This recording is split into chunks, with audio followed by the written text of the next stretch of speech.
Patrick Cohen. Bonjour Anissem Bida. Bonjour Patrick, bonjour à tous. Nouvel épisode dans la série Les robots piquent le boulot des humains. Cette fois, ce sont les cascadeurs que l'on veut remplacer par des machines. Bientôt.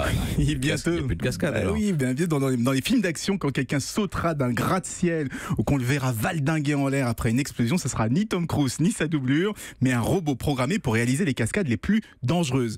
Alors les cascadeurs avaient déjà la concurrence des images de synthèse, sauf que le rendu n'était pas toujours naturel. Maintenant, ils vont aussi avoir celle des robots qui ont l'avantage d'être beaucoup plus réalistes. D'ailleurs, c'est pas pour rien qu'on utilise des pantins dans les crash tests et pas des images de synthèse. Bon, mais là, on parle de robots capables de bouger, pas de simples pantins. Oui, des robots capables d'avoir une vraie performance d'acteur. Alors une performance limitée, ce ne sont que des cascadeurs, mais une performance quand même. On vous a mis des vidéos sur europe1.fr. On voit par exemple un robot propulsé à une trentaine de mètres de haut qui prend une pose de super-héros avant de faire une petite pirouette et de retomber à un endroit précis. Ce sont les chercheurs de Disney, encore eux, qui les ont développés. Et vous savez qu'aujourd'hui, Disney est propriétaire des studios Marvel et des super-héros Marvel. Donc l'idée, ce serait d'utiliser ces robots comme doublure au cinéma pour éviter l'overdose d'images de synthèse actuelles, mais on pourrait aussi les voir débarquer dans leur parc à thème. Comment dans les spectacles?